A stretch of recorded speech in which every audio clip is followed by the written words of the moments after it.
Hello everyone, मैं सब पर आप सबका स्वागत है। बहुत सारे एग्जाम्स में आप कोई भी एग्जाम दे रहे हैं, डीएसएसबी का, चाहे पीआरटी या टीजीटी या पीजीटी, इस तरह के क्वेश्चंस आपको देखने को मिलते होंगे जिसमें आपको स्क्वायर्स, अगर दो वर्ग दिए हुए हैं तो उनकी साइड या डायगोनल या पेरीमीटर या एरिया के रेशो के बारे में पूछा जाएगा। तो ऐसे क्वेश्चंस को करने के लिए बस आपको एक छोटी सी इंफॉर्मेशन चाहिए या एक फैक्ट पता होना चाहिए और आपके सामने क्वेश्चन को आंसर टिक करने में 10 से 12 सेकंड भी नहीं लगेंगे। मैं आपको दिखाता हूं कि यहां पर हम क्या जानने वाले हैं। देखिए, जैसे मान लीजिए आपके सामने दो स्क्वायर्स हैं और ये जो दो वर्ग हैं इनकी अलग अलग भुजाएं हैं। एक पहले वर्ग की भुजा ए है, यानी कि साइड की जो लेंथ है वो ए है, और दूसरे वाले की बी है। हमसे रेशो पूछा जाएगा तो सीधा सीधा ये तो हो जाएगा भैया ए रेशो बी, मतलब साइड का रेशो। हमने रेशो की बात करी है। जब हम डायगोनल की बात करेंगे तो किसी भी वर्ग का जो डायगोनल होगा वो ये वाली साइड होगी, और डायगोनल होता है √2 इंटू साइड, यानी कि √2a। उसी तरह से इस डायगोनल को देखेंगे तो आएगा √2 इंटू बी, ये हो जाएगा। तो जब हम रेशो की बात करेंगे या रेशो हम निकालने की कोशिश करेंगे तो आएगा √2a रेशो √2b, और √2 से √2 कैंसिल। तो जो रेशो निकल कर आएगा वो सीधा हम इसको लिख सकते हैं। बाकी आप इसको डिटेल में भी लिखना चाहते हैं लिख सकते हैं, लेकिन रेशो आ जाएगा a रेशो b आएगा। ठीक है, बात आ रही है समझ में। उसी तरह से जब हम पेरीमीटर की बात करेंगे तो पेरीमीटर, किसी भी वर्ग का पेरीमीटर, चलिए मैं यहां लिख देता हूं, वो 4a होता है। 4a मतलब 4 into side. 4 into side, again यहां पर 4 से 4 कैंसिल हो जाएगा, ये भी रेशो a रेशो b ही रहेगा। आप क्या करेंगे, 4a इसका लिखेंगे, इसका पेरीमीटर यानी कि परिमाप 4b लिखेंगे, और 4 से 4 कैंसिल, चारों साइड्स का सम, 4 इधर से भी कैंसिल उधर से भी कैंसिल, रेशो अगेन ए रेशो बी। लेकिन जब हम एरिया की बात करते हैं तो किसी भी स्क्वायर का जो एरिया है वो साइड का स्क्वायर होता है। तो इसका रेशो ए, इसका एरिया ए स्क्वायर, इसका एरिया बी स्क्वायर, तो जो रेशो आएगा वो आ जाएगा ए स्क्वायर बी स्क्वायर। ये बहुत बेसिक सी बातें हैं जिनके चलते एग्जाम में अगर कोई क्वेश्चन आ जाता है तो उसको करना। देखो, इसमें कैसे क्वेश्चन बन सकता है, जैसे मान लीजिए उसने कहा कि दो स्क्वायर हैं और उनकी साइड का रेशो कह दिया 5:7 है, और वो पूछ रहा है कि बताओ भाई इनके एरिया का रेशो क्या होगा, तो कितना ही टाइम लगेगा। अगर साइड का रेशो 5:7 है तो एरिया का रेशो हो जाएगा 25:49, यानी कि हमने 5 का भी स्क्वायर कर दिया, 7 का भी स्क्वायर कर दिया। या अगर वो मुझसे कह देता कि कोई दो स्क्वायर है जिनके एरिया का रेशो 81:121 है, ये किसका रेशो दे दिया, एरिया का रेशो, और आपसे पूछ लिया कि पेरीमीटर का रेशो बताओ, तो जो पेरीमीटर का रेशो होगा वही उसकी साइड का रेशो होगा। अभी हमने देखा पिछले स्लाइड में कि जो साइड का रेशो होता है वही पेरीमीटर का होता है। तो अगर मुझे एरिया का रेशो पता है तो मुझे साइड का रेशो निकालना है, और साइड का रेशो हम कैसे निकालेंगे, √81 रेशो √121, और जब इसको आप सॉल्व करेंगे तो सीधा हमारा आंसर आ जाएगा 9:11। तो क्वेश्चन मुश्किल नहीं है, फंसाने वाले नहीं है, लेकिन बस हमें पता होना चाहिए। चलिए, ये हमने जाना एक स्क्वायर के बारे में। अब इसी में अगर स्क्वायर ना कहकर वो कह देता कि दो क्यूब्स हैं। देखिए यहां पर दो क्यूब्स यानी कि घन, क्यूब्स को क्या बोला जाता है, घन। तो जब आप बात करेंगे साइड की, तो साइड तो हमें दिया हुआ है a रेशो b, ठीक है, ये तो बेसिक सी बात है। डायगोनल क्या होता है, एक स्क्वायर का डायगोनल आपने देखा था √2a होता है, लेकिन क्यूब का जो डायगोनल होता है वो √3a होता है, और इसका डायगोनल हो जाएगा √3b, और आप देखेंगे √3 से √3 कैंसिल, तो अगेन रेशो सेम ही रहा, a रेशो b रहा। आ रही है बात समझ में।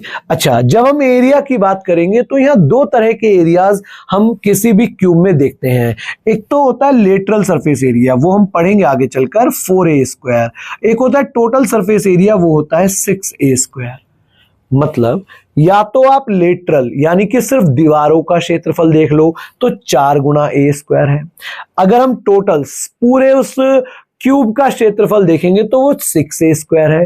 तो चाहे लेटरल हो या टोटल सरफेस एरिया हो, आप देखेंगे 4 से 4 कैंसिल हो जाएगा, 6 से 6 कैंसिल हो जाएगा, तो एरिया का रेशो आ जाएगा a²/b²। तो हमने देखा जो रेशो साइड का था, डायगोनल का भी वही रेशो था, लेकिन एरिया का रेशो उसका स्क्वायर हो गया, और ये हमने अभी पिछले स्क्वायर में भी देखा था।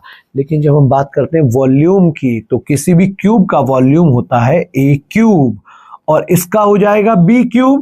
तो जो रेशो आएगा वॉल्यूम्स का वो a³/b³। आई बात समझ में? जैसे एक एग्जांपल मैं आपको करवाता हूं। मान लीजिए अगर मुझे एक क्वेश्चन में ये कहा गया कि दो वॉल्यूम है, दो क्यूब्स हैं, रादर इस तरह से मान लीजिए आपको कह दिया गया कि दो क्यूब्स हैं, एक क्यूब 1 और एक क्यूब 2, ठीक है, इस तरह से दो क्यूब्स हैं और इनके वॉल्यूम का रेशो उसने दे दिया 125/343। ये रेशो दे दिया। किसका रेशो है ये? वॉल्यूम का। और वो आपसे एरिया का रेशो पूछ रहा है, ठीक है।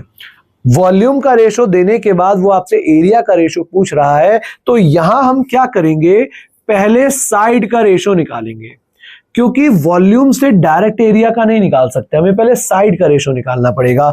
और जब आप साइड का रेशो निकालेंगे तो क्या करेंगे, यहां पर क्यूब रूट कर देंगे 125 रेशो क्यूब रूट 343।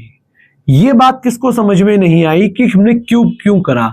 चलो, जिसको भी नहीं आई मैं समझाने की कोशिश करता हूं। देखो जरा आप पीछे पलटकर, अगर हम इसमें पिछली स्लाइड पर जाते हैं तो जो साइड का रेशो है a/b, वॉल्यूम का रेशो उसका क्यूब हो जाने वाला है। मतलब अगर हमें साइड का रेशो a/b पता है तो वॉल्यूम के लिए उसका क्यूब कर देने वाले हैं। और अगर हमें वॉल्यूम का रेशो पता है तो a³ से a पर जाने के लिए हमने क्या करा, क्यूब रूट करा। b³ से b पर जाने के लिए क्यूब रूट करा। तो जब हमें वॉल्यूम का रेशो पता है और साइड का रेशो चाहिए तो इसकी तरह हमें क्या कर देना है, क्यूब रूट कर देना है। और क्यूब रूट ऑफ 125 5, क्योंकि 5 का क्यूब होता है। 343 किसका क्यूब होता है, 7 का। तो ये जो रेशो आया 5/7, ये है हमारी साइड्स का रेशो। लेकिन क्वेश्चन में तो एरिया का रेशो पूछा है तो हम स्क्वायर कर देंगे, आंसर आ जाएगा 25/7 का square 49। This is your answer. और ऐसे क्वेश्चंस को करने के लिए फिर वही आपको पता होना चाहिए, इंफॉर्मेशन होनी चाहिए, फैक्चुअल नॉलेज होनी चाहिए, और फिर साथ साथ प्रैक्टिस तो होनी ही चाहिए, ठीक है। तो जैसे हमने स्क्वायर और क्यूब्स का देखा, उसी तरह से हमें सर्कल के बारे में भी जानना है। अब सर्कल की अगर हम बात करते हैं तो थोड़ी बहुत जानकारी तो आप लोगों को सर्कल के बारे में है। जैसे अगर सर्कल की रेडियस r है, ये मान लीजिए एक सर्कल है जिसकी रेडियस r है, तो आप देख रहे हैं रेडियस का रेशो तो सीधा सीधा a/b ही होगा। मतलब दो सर्कल्स है अलग अलग रेडियस के, तो रेडियस का रेशो a/b। जब हम डायमीटर की बात करते हैं, यहां रेडियस r हो गई। जब डायमीटर की बात करते हैं तो डायमीटर यानी कि व्यास हो जाएगा 2r, यानी कि त्रिज्या का डबल 2r।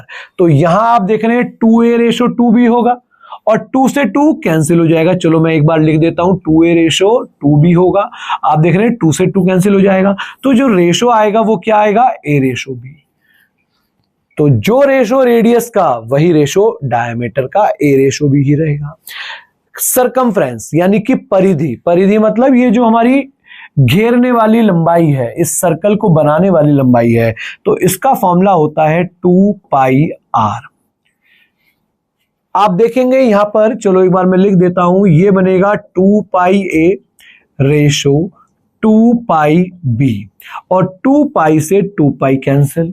अगेन सरकमफ्रेंस का रेशो भी a/b ही रहने वाला है। तो जो रेशो रेडियस का वही रेशो डायमीटर का और वही रेशो सरकमफ्रेंस का। लेकिन जब हम एरिया की बात करेंगे तो एरिया का फॉर्मूला होता है, ये आप लोगों को पता ही है, πr²। और अब मैं लिख नहीं रहा, आप देख पाएंगे πa², πb², π से π कैंसिल, तो जो रेशो आ गया वो आ गया a²/b²। ये हमने जाना सर्कल्स के बारे में। और एक लास्ट जिसके बारे में हमें एग्जाम में बहुत पूछा जाता है और एग्जाम में भी रिसेंटली भी क्वेश्चंस इस पर कई आए हैं, अगर हम बात करते हैं स्फीयर के बारे में। इससे पहले तो हमने सर्कल के बारे में बात करा था, स्फीयर यानी कि गोला, ठीक है।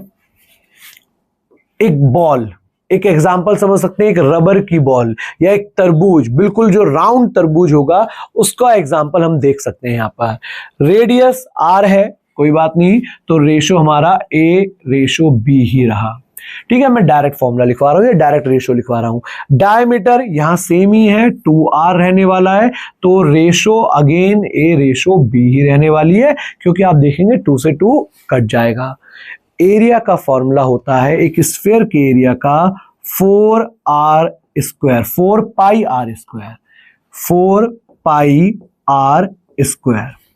4 पाई r स्क्वायर आप देखेंगे 4 पाई a square, 4 pi b square, 4 पाई से 4 पाई कैंसिल, तो रेशो हो जाएगा a square ratio b square. और लास्ट जब हम वॉल्यूम की बात करेंगे तो वॉल्यूम का फॉर्मूला होता है 4/3 पाई r क्यूब। अगेन आप देखेंगे 4/3 पाई इधर भी होगा उधर भी होगा, आपस में कैंसिल हो जाएगा, तो रेशो आ जाएगा a cube ratio b cube.